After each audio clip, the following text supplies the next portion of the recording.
Picture this. You're a woman in medieval Europe, accused of adultery by your husband. The evidence? His word against yours? Your choices? Find a man willing to die for your innocence, or plunge your bare hand into boiling water and pray to God your flesh doesn't burn. Welcome to trial by combat for women, where justice wasn't blind, it was barbaric. What you're about to discover will shock you. This isn't just another medieval horror story.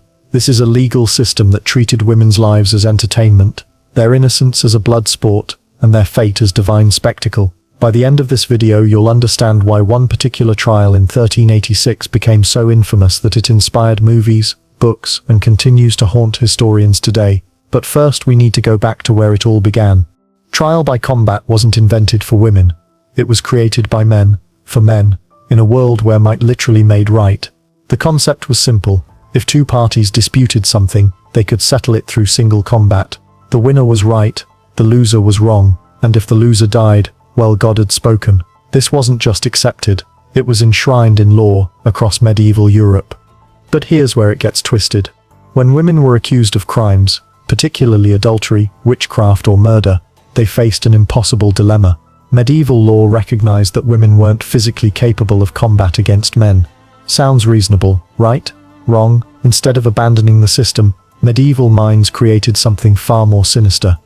A woman accused of a crime had three options, and none of them were good. First, she could find a male champion, a man willing to risk his life fighting for her innocence. If her champion lost, she was guilty. If he died, she died too, usually by burning. Second, she could undergo trial by ordeal, holding red-hot iron, plunging her hand into boiling water, or being thrown into a river to see if she'd float like a witch. Third, and perhaps most terrifyingly, she could face trial by combat herself, against a man. Let me paint you a picture of what this actually looked like. The year is 1208, and we're in a muddy field outside London. A woman named Margaret stands accused of poisoning her neighbor's livestock. She's found a champion, a young knight desperate for coin and glory. Her accuser has chosen his own fighter. The crowd gathers, not for justice but for blood sport. The rules are read aloud. If Margaret's champion falls, she burns. If he wins, she's innocent, but her accuser might die instead. The fight begins with ceremonial prayers, then transforms into brutal reality. Swords clash, men grunt and bleed, and somewhere in the chaos, Margaret's fate is decided not by evidence or witnesses, but by who can swing a blade harder. But what happened when a woman couldn't find a champion? This is where trial by combat revealed its most sadistic nature. Some women were forced to fight themselves, but with a twisted handicap system that guaranteed their defeat. In certain regions, a woman would be placed in a pit up to her waist, armed only with a cloth sack filled with rocks, while her male opponent circled above with a club. She could pull him into the pit to win, but if he struck her 3 times with his weapon, she was guilty. Other variations were equally barbaric. Women might be tied to a stake with a short rope, given a small knife, while their opponent wielded a proper weapon. The symbolism was clear. Women were considered naturally weaker, naturally more sinful, and naturally more likely to be guilty. The combat wasn't meant to be fair, it was meant to confirm what medieval society already believed.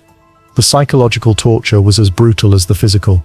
Imagine being Margaret, lying awake the night before your champion fights, knowing that a stranger's sword skills will determine whether you see another sunrise. Imagine the crowd's bloodthirsty cheers, the way they'd bet on your death like a horse race. Imagine your children watching from the sidelines, not knowing if they'd be orphans by sunset.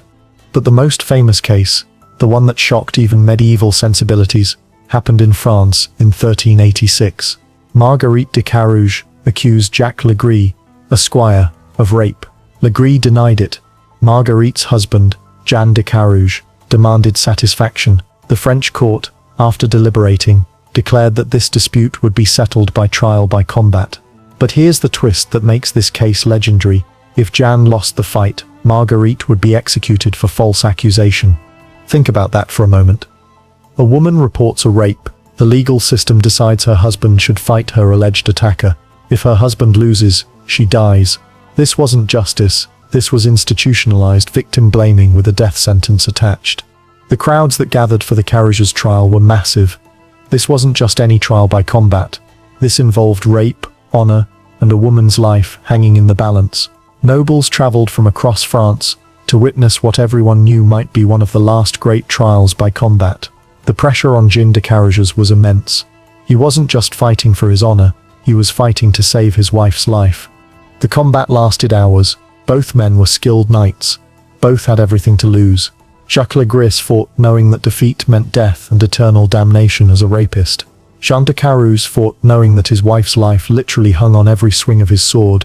When Carriges finally overcame Legris, stabbing him to death in front of thousands of spectators, the crowd erupted. Marguerite was vindicated, but only because her husband was a better killer than her rapist. What's truly horrifying is how women tried to navigate this system. Some wealthy women would hire multiple champions, hoping numbers might improve their odds. Others would seek champions with religious reputations, believing God would be more likely to intervene for a holy warrior.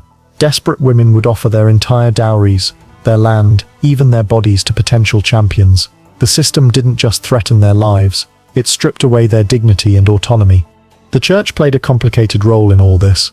While officially supporting trial by combat as divine judgment, many clergy members were quietly horrified by what they witnessed.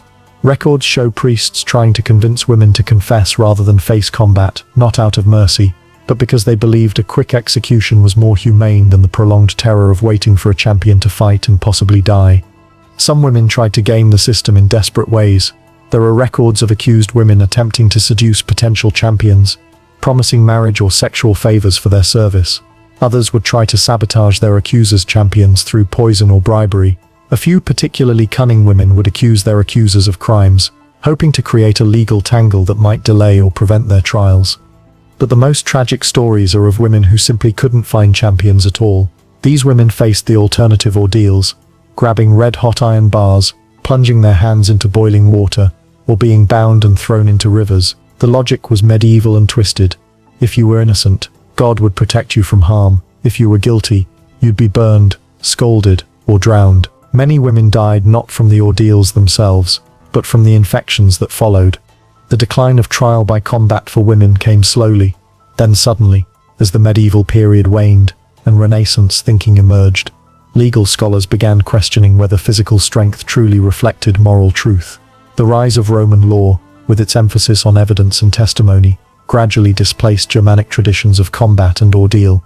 The final nails in the coffin came from surprising sources. Insurance wasn't just a modern invention. Medieval merchants needed ways to resolve disputes without potentially losing valuable fighters to combat. Banking required more sophisticated legal frameworks than let's see who dies first. Even warfare was changing. Professional armies and gunpowder were making individual knightly combat seem quaint rather than decisive. But the end wasn't uniform across Europe. While France abolished trial by combat in the 16th century, some German states maintained it into the 17th century. England technically kept it on the books until 1819, though it was rarely used after the medieval period. The last recorded trial by combat in England was in 1631, and it involved a woman accused of murdering her husband. She couldn't find a champion, and was eventually pardoned rather than forced into ordeal. What's most disturbing about trial by combat for women isn't just its brutality, it's how it perfectly encapsulated medieval attitudes toward women's agency, credibility, and worth. Women couldn't represent themselves in court, couldn't fight their own battles, and couldn't even determine their own guilt or innocence. Their fates were literally in other people's hands, whether those hands held swords or red-hot iron. The psychological impact on medieval women must have been devastating.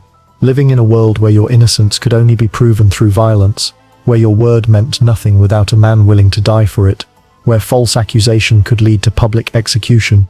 It's no wonder that many historical records show women simply accepting guilt for crimes they didn't commit, rather than face the alternatives.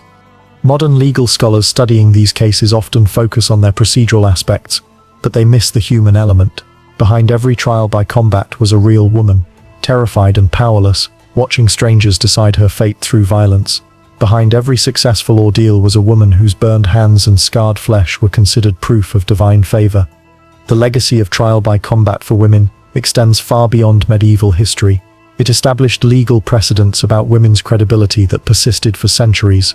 The idea that women's accusations, particularly of sexual crimes, required extraordinary proof became embedded in legal systems that lasted well into the modern era. The notion that women couldn't be trusted to represent themselves legally didn't fully disappear until the 20th century in many jurisdictions.